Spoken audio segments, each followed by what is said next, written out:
My beloved brothers and sisters, one of the quickest ways to exhaust your heart is to think too much about people, their actions, their words, their silence, and their intentions. We replay conversations, imagine scenarios, and worry about how others see us, forgetting that most of this pain is created inside our own minds. Islam teaches us to guard our hearts because not everyone deserves that much space in your thoughts. When you give people too much mental energy, you slowly give them control over your peace. But Allah never asked you to carry the weight of other people's choices. He asked you to trust Him, to focus on your own heart, and to place your worries where they belong, in His hands. The Prophet ﷺ reminded us that peace comes from reliance on Allah, not from overanalyzing people. So free your mind from unnecessary attachment. Think less about people and more about Allah, because when your heart is connected to Him, no one else can disturb your peace. Overthinking people steals your peace. Overthinking people quietly drains the heart until peace slips away without you noticing. You replay words that were said, imagine meanings that were never intended, and worry about reactions you cannot control. Islam teaches us that this inner turmoil does not come from people themselves, but from giving them more space in our minds than they deserve. The heart was not created to carry endless assumptions. It was created to remember Allah and rest in His decree. When you overthink someone's silence, you punish yourself for something you may never understand.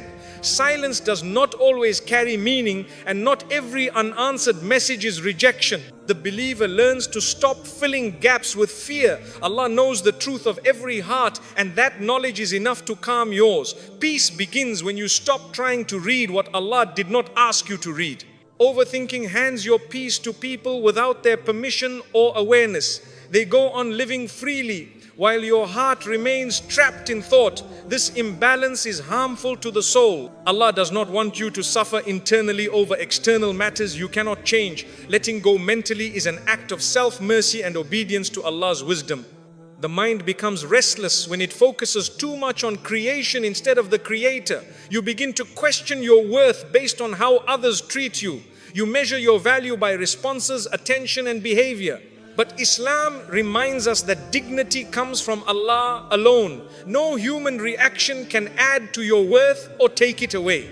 Overthinking often comes from seeking reassurance from people instead of Allah. You want clarity, validation, and certainty, but you look in the wrong direction. When you turn back to Allah, your heart learns to settle without explanations. Tawakkul replaces anxiety, and trust replaces obsession. That is where peace lives. Thinking too much about others weakens your focus on your own growth. You spend mental energy analyzing them instead of improving yourself.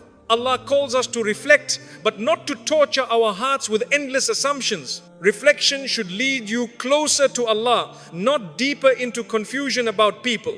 Many hearts are exhausted not because of hardship, but because of overthinking. The problem is not what happened, it is what you keep replaying. Islam teaches us to cut off thoughts that bring no benefit. If a thought increases fear, sadness, or resentment, it is not worth hosting in your heart. Overthinking people also blinds you to Allah's protection. Sometimes Allah saves you through distance, silence, or unanswered questions. What you see as loss may be mercy in disguise. When you stop obsessing over people, you start noticing how Allah has been guarding your heart all along. A peaceful heart accepts that not everyone will understand you, choose you, or stay with you. This acceptance frees the mind from endless questioning. Allah did not promise constant human companionship. He promised His own presence. That promise is far more stable than any relationship. When you overthink, Shaitan whispers worst-case scenarios into your heart. He magnifies small things and turns them into heavy burdens. Dhikr silences these whispers. Remembering Allah reminds you that nothing happens without His permission, and nothing meant for you can miss you. The Prophet ﷺ lived among people, yet his heart was never controlled by them. He trusted Allah's plan over people's reactions. Following His example means learning when to care and when to release. Caring too much about people's behavior pulls you away from prophetic balance. Overthinking people often leads to self-blame. You question what you did wrong, what you could have said differently, or how you could have been better. Islam teaches self-accountability, not self-destruction. Learn from mistakes, but do not chain your heart to regret. Peace grows when you accept that some answers will never come. Allah sometimes closes doors without explanations because explanations would not bring peace. Trust would. When you accept this, your heart softens and your thoughts slow down. Acceptance is a form of worship. The more you think about people, the less room there is for Allah in your heart. Overthinking fills the space meant for tranquility. But when you remove unnecessary thoughts, Allah fills that space with sakina. Calmness enters where obsession once lived. Your heart